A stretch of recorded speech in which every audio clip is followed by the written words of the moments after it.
Lo más difícil acerca del concepto cristiano de la Trinidad es que no hay manera de explicarlo de forma apropiada. Para cualquier ser humano, la Trinidad es un concepto imposible de entender por completo. De hecho, sería imposible tratar de explicarlo solo en esta lección.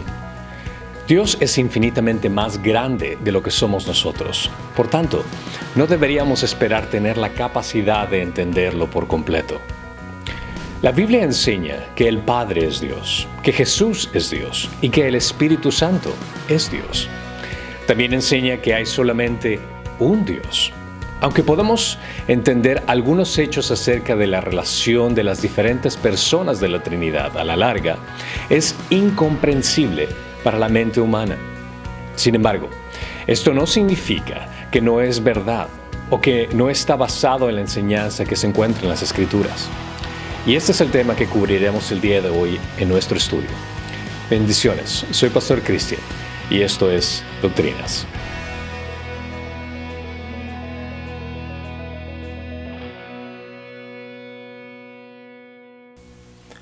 Al estudiar este tema, tengan en mente que la palabra Trinidad no se utiliza en la Escritura.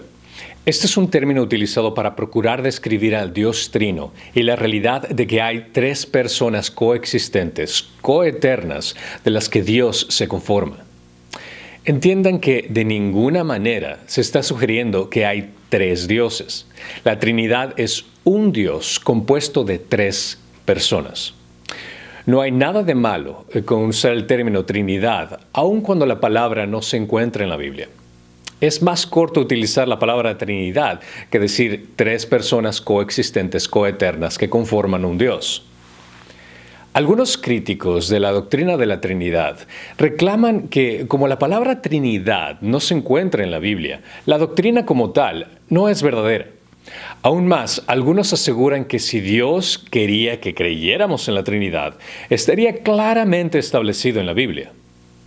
Pero, primero, es ilógico afirmar que como la palabra Trinidad no se encuentra en la Biblia, su concepto tampoco se ha enseñado en las Escrituras. Generalmente, esta clase de afirmaciones demuestran un prejuicio contra las enseñanzas de la Trinidad. En vez de esto, la persona debería mirar la palabra de Dios ver si es que el concepto es o no es enseñado. Segundo, existen muchos otros conceptos bíblicos en los cuales la gente cree, pero que la Biblia nunca usa una palabra específica para describirlos.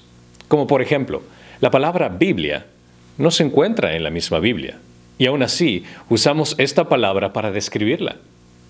Entre otro ejemplo, de igual forma, la palabra omnisciencia, que significa que tiene conocimiento absoluto. Otra palabra sería omnipotencia, que significa poder absoluto, y omnipresencia, que está presente en todos los lugares al mismo tiempo. Son palabras que tampoco se encuentran en la Biblia, y sin embargo las usamos para describir los atributos del Dios Todopoderoso. La palabra ateísmo, por ejemplo, no se encuentra en las Escrituras, mas referencias como Salmos 14:1, que menciona: el necio ha dicho en su corazón que no hay Dios, se ha corrompido, ha cometido hechos abominables, no hay quien haga el bien. Nos enseña que existen personas que niegan en su corazón la existencia de Dios. La doctrina de la encarnación habla de que Dios vino a este mundo en forma de hombre, como podemos leer en Juan: en el principio existía el Verbo, y el Verbo estaba con Dios, y el Verbo era Dios. El versículo 14 menciona: y el Verbo se hizo carne y habitó entre nosotros, y vimos su gloria, gloria como del unigénito del Padre, lleno de gracia y de verdad. Esta es una verdad que se encuentra en las Escrituras como una doctrina que todos los creyentes afirmamos que podemos leer en la Biblia, a pesar de que la palabra encarnación no se la menciona. No necesitamos tener una palabra específica en la Biblia para creer que el concepto de lo que me describe esta palabra exista o que sea verdadera. Por lo tanto, pretender decir que la Trinidad no es verdadera porque la palabra no está en la Biblia, la palabra Trinidad no está en la Biblia, es un argumento inválido. Aún más, decir que Dios quería que creyéramos en la Trinidad, Él lo había enseñado claramente en las Escrituras, es también un argumento inválido. La palabra Trinidad es un término usado para indicar la doctrina cristiana de que Dios existe como una unidad en tres personas distintas, el Padre, el Hijo y el Espíritu Santo. Cada una de estas personas es diferente de las otras, aun cuando en esencia están relacionadas. En otras palabras, cada una es completamente divina en naturaleza, cada una tiene voluntad y cada una tiene capacidad de amar. El Padre no es la misma persona que el Hijo, la cual, a su vez, no es la misma persona que el Espíritu Santo, el cual a su vez tampoco es igual que el Padre. Aun cuando cada uno es divino por naturaleza, no hay tres dioses, sino solo un Dios. Ellos subsisten individualmente en tres personas. Cuando digo subsisten, me refiero a que algo tiene existencia real. La palabra persona demuestra individualidad y libre conciencia. La Trinidad es tres, aunque el término se ha convertido en el dominante usado para describir los aspectos individuales de Dios, conocidos como Padre, el Hijo y el Espíritu Santo. En la doctrina de la Trinidad se encuentra incluido el monoteísmo, lo cual es la enseñanza de que en todo el universo existe un ser único conocido como Dios, al cual tiene una existencia propia e inmutable, como la podemos leer en Isaías 43:10. Vosotros sois mis testigos, declara el Señor, y mi siervo a quien he escogido, para que me conozcáis y creáis en mí, y entendáis que yo soy. Antes de mí no fue formado otro Dios, ni después de mí lo habrá. Isaías 44:6 dice, Así dice el Señor, el Rey de Israel y su Redentor, el Señor de los ejércitos, yo soy el primero y yo soy el último, y fuera de mí no hay Dios. En Isaías 44:8 menciona, No tembléis ni temáis, ¿no os lo he hecho oír y lo he anunciado desde hace tiempo? Vosotros sois mis testigos. ¿Hay otro Dios fuera de mí? ¿Hay otra roca? No conozco ninguna. Es importante notar que la doctrina de la Trinidad no es politeísta como algunos de los críticos proclaman. Por definición, el trinitarismo, es decir, que Dios es tres personas, es monoteísta, lo que quiere decir que existe solo un Dios. Y aquellos que reclaman que es politeísta, lo que significa que son varios dioses, demuestran que es una falta de entendimiento que tienen al tratar de atacar esta doctrina.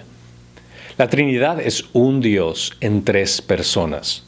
Cada persona es divina por naturaleza, con la misma capacidad y poder, pero sometidos en autoridad voluntaria el uno al otro, sin dejar de ser una sola divinidad.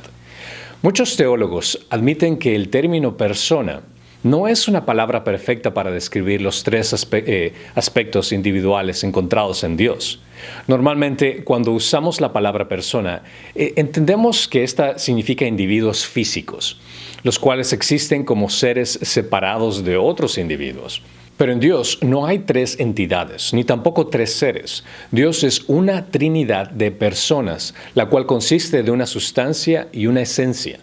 Dios numéricamente es uno. Aún así, dentro de la esencia divina individual hay tres individuos subsistiendo, los cuales llamamos personas. Cada una de las tres personas es completamente divina en naturaleza. Cada una de las tres personas no es las otras dos personas. Es decir, Dios Padre no es Dios Hijo no es Dios Espíritu Santo. Cada una de las tres personas está relacionada a los otros dos, pero son diferentes entre ellas. Algo por distintivo dentro de la relación es que existe una subordinación dentro de la Trinidad con relación al orden, ya que podemos ver que el Padre es primero, el Hijo es segundo y el Espíritu Santo es tercero. Para que puedan comprender lo que me refiero, quiero que observen conmigo estas escrituras. En primer lugar, podemos observar que el Padre envió al Hijo en 1 Juan 4:10, como lo leemos aquí.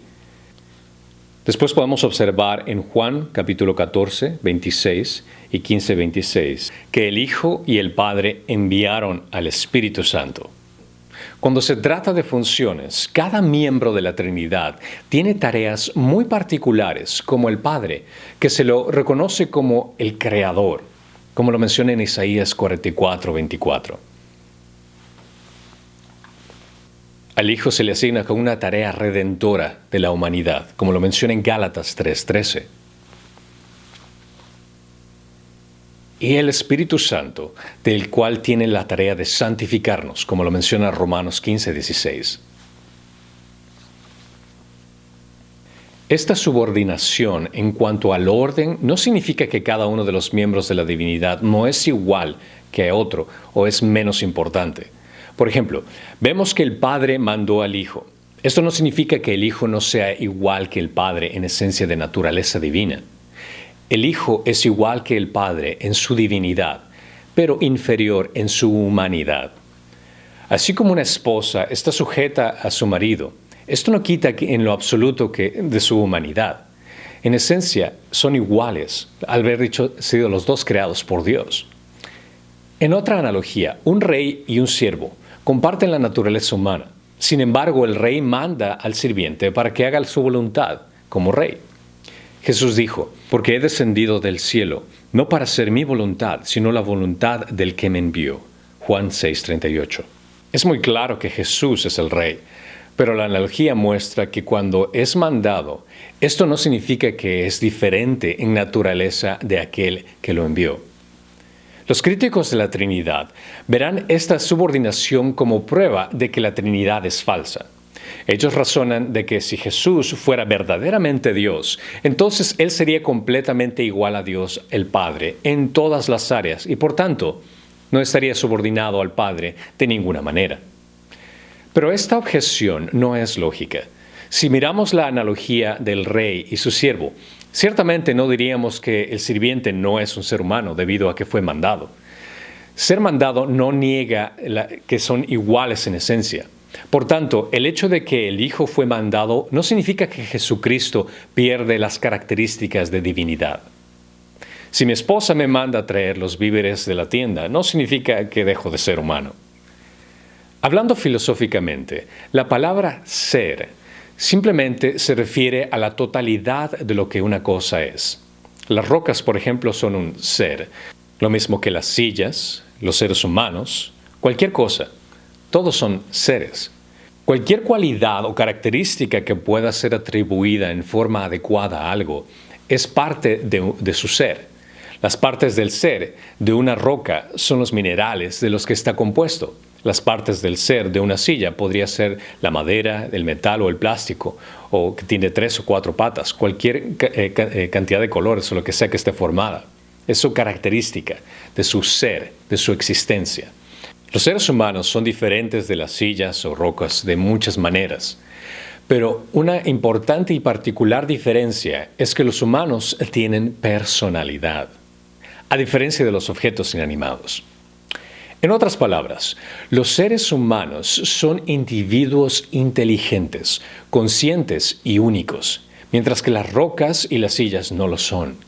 Los seres humanos pueden ser definidos por los atributos de su sistema óseo, sus órganos, carne, personalidad e inteligencia, lo cual separa de las rocas, árboles, animales o sillas, entre cualquier otra cosa. Cada ser humano es una persona conformada por su ser. Sin embargo, Dios es único en comparación de las piedras y de las sillas, al igual manera que también es único en comparación con los seres humanos.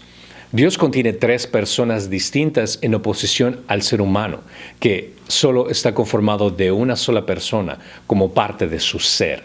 Las personas que rechazan la doctrina bíblica de la Trinidad lo hacen debido a una confusión y falta de entendimiento. Ellos piensan que decimos que la Biblia enseña que Dios es una persona, que a su vez es 3 personas, al mismo tiempo y de la misma manera. Si esto fuera realmente lo que estuviéramos diciendo, entonces la Trinidad sería de hecho una contradicción. Sin embargo, cuando entendemos apropiadamente de que Dios es un ser que existe como 3 personas, estamos aclarando la diferencia entre la palabra ser y personas, que, por ende, no existe contradicción ilógica en la Trinidad. El hecho de este asunto es que Dios es simplemente un ser de clase diferente de los seres humanos, que contiene más personas en su existencia en comparación de los seres humanos. Algunos dirían que no existe nada como eso que podamos señalar como ejemplo. Y como cristianos decimos amén. No hay nada ni nadie que podamos usar como ejemplo para comparar con nuestro Dios todopoderoso y omnisciente, omnipresente y omnipotente. A pesar de las buenas intenciones de los maestros de querer ilustrar la Trinidad, en última instancia no importa los ejemplos que utilicemos, siempre vamos a fallar en nuestras comparaciones. A través de los siglos, teólogos han tratado de encontrar una ilustración doctrinalmente sólida que pueda satisfacer la esencia de la Trinidad. Pero esta meta noble, lo único que ha logrado es dar pasos a ideas erróneas que resultan en ciertos casos hasta en herejías. Una ilustración muy popular y simple es la de un huevo de pollo. Un huevo consiste de una cáscara, de una yema y de una clara de huevo. Pero, al final de cuentas, sigue siendo un huevo. Las tres partes crean un todo unificado que conocemos como huevo. La falla de esta ilustración y de otros similares es que Dios no puede ser dividido en partes. El Padre y el Hijo y el Espíritu Santo son una esencia. Pero no puede decirse lo mismo de la cáscara de yema y la clara y el huevo. Una ilustración similar popularmente conocida es la manzana, que es compuesta de corteza, la fruta y de las semillas. Así como el Padre y el Hijo y el Espíritu Santo forman parte de Dios. Pero esta ilustración tiene la misma debilidad que la ilustración anterior, ya que son partes de un solo ser llamado manzana. Y a que independientemente cada una de estas partes no podría ser considerado como una manzana. Y en comparación, cada persona de la Trinidad, tomada independientemente, sigue siendo Dios. Otra ilustración que se dice se originó con San Patricio cuando estaba evangelizando a la gente en la antigua Irlanda. Explicó el concepto de la Trinidad usando una planta muy común en Irlanda, el trébol de 3 pequeñas hojas verdes, en un solo tallo. Una leyenda cuenta que San Patricio en sus viajes se encontró con algunos jefes irlandeses en un prado. Los jefes estaban desconcertados con la doctrina de la Trinidad. Y San Patricio se agachó y tomó un trébol de 3 hojas y dijo, estas 3 hojas siguen siendo una planta, así como las 3 personas de la Trinidad son un solo Dios. La analogía del trébol es tal vez un poco mejor que las analogías anteriores del huevo y de la manzana, aunque comparten la misma debilidad de dividir a Dios en partes, dando la errónea idea de que Dios fue desmembrado de la Trinidad cuando vino al mundo y en el momento cuando murió en la cruz, lo cual fue totalmente erróneo teológicamente hablando, si consideramos esta idea. Otra ilustración común de la Trinidad, que incluso recuerdo yo haber enseñado en high school y que después tuve que retractarme de mi error, implica los diferentes estados de la materia, sólido, líquido y gaseoso. Esta ilustración utiliza típicamente al agua como ejemplo. El agua existe en un sólido como hielo, en líquido como agua y en vapor como gas. No importa en qué estado físico esté el agua, sigue siendo agua. Su composición química sigue siendo la misma, 2 átomos de hidrógeno y un átomo de oxígeno, conocido como H2O. No importa si está flotando invisible en la atmósfera para crear humedad o flotando en trozos de hielo en un té para enfriarlo. El problema con esta ilustración es que el agua líquida, cuando se congela, cambia de líquido a sólido y cuando hierve, cambia a vapor. Sin embargo, Dios no cambia a estados o modos. El agua líquida puede volverse sólida o gas, pero Dios Padre nunca se convierte en Dios Hijo o Dios Hijo Espíritu Santo. La idea de que Dios se manifiesta de maneras diferentes en diferentes momentos y diversos contextos, así como el agua se manifiesta en diferentes maneras como sólido, líquido y gaseoso, se llama modalismo. Y esta es una herejía que hay que evitar.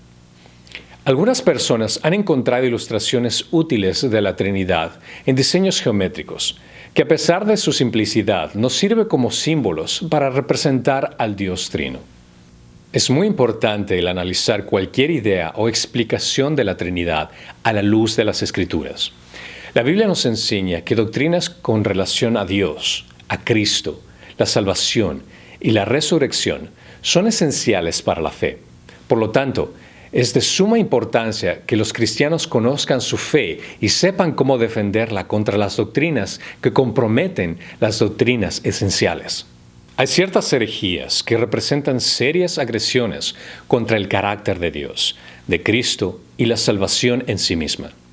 A través de los siglos, la Iglesia ha defendido y reconocido cuáles son las verdades con relación a las doctrinas esenciales de la fe.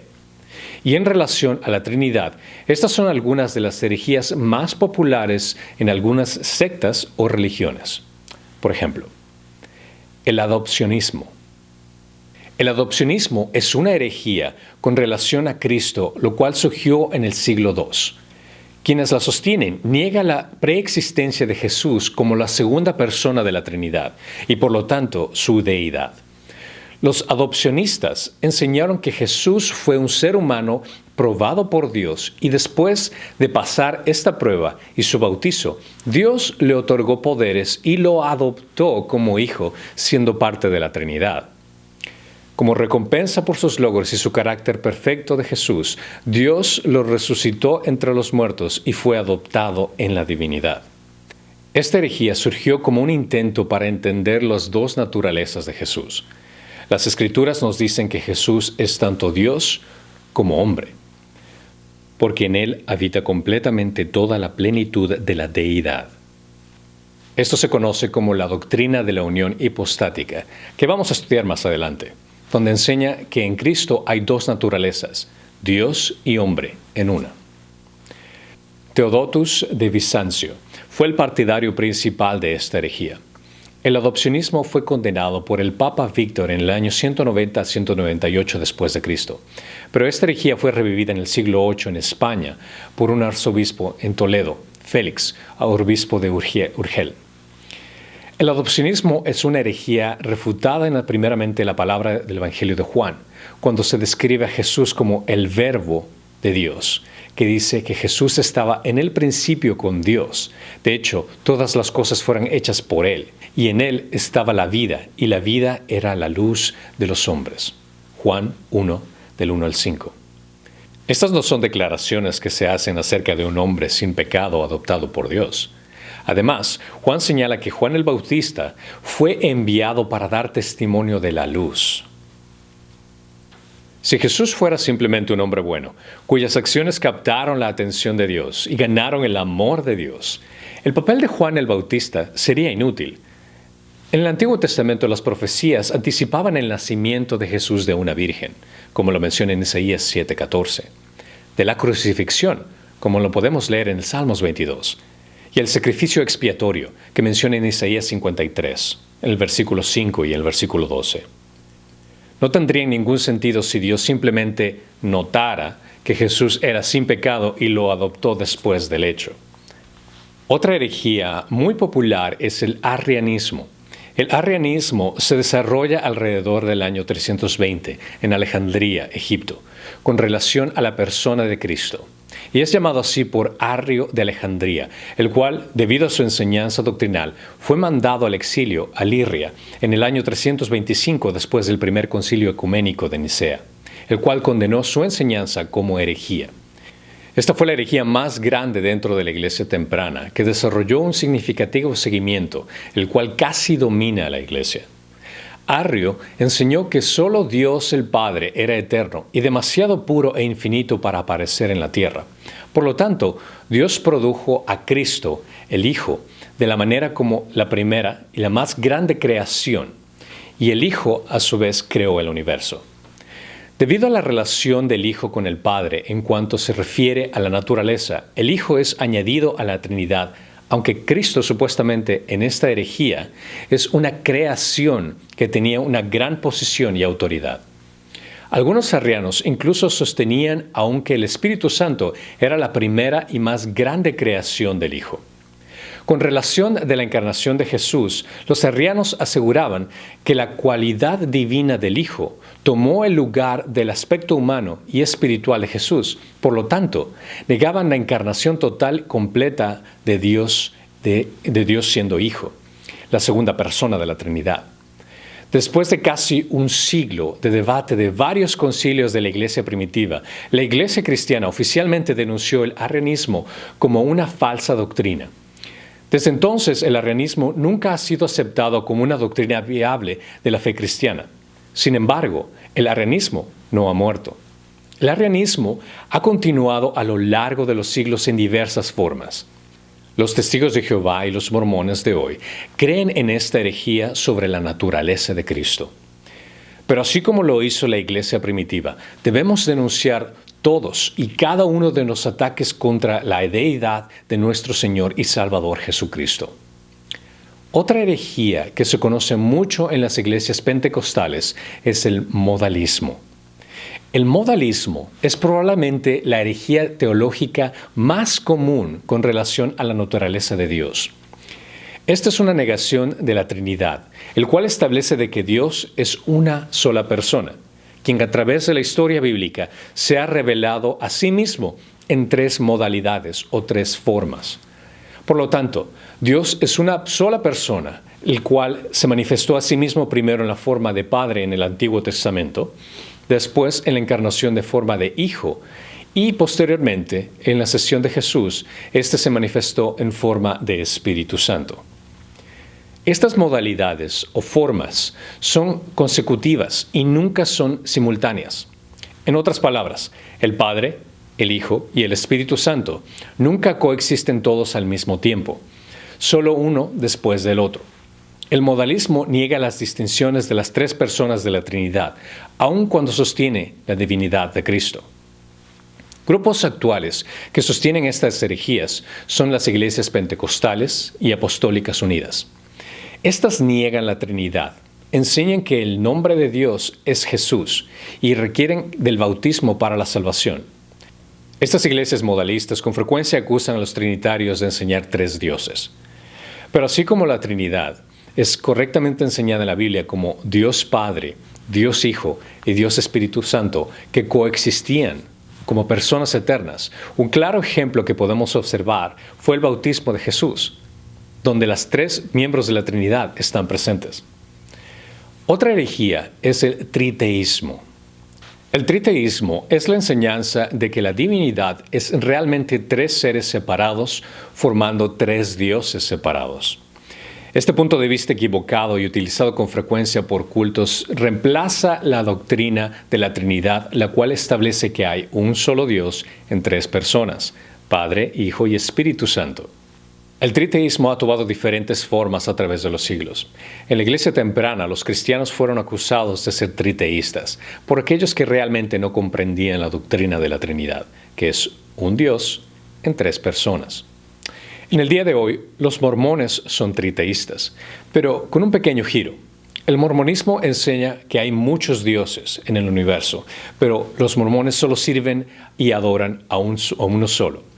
Para ellos, en la tierra, la divinidad son realmente tres dioses separados, el Padre, el Hijo y el Espíritu Santo. El mormonismo es en realidad politeísta, con un énfasis triteísta a su vez.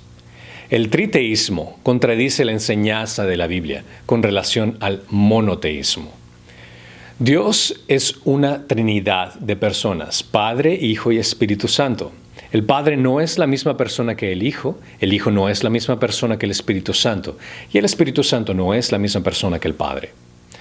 Ellos no son tres dioses, ni tampoco tres seres. Ellos son tres personas distintas, aun cuando ellos son un solo Dios. Cada uno de ellos tiene una voluntad, puede amar, hablar y estar en demostraciones de la personalidad de quién es Él.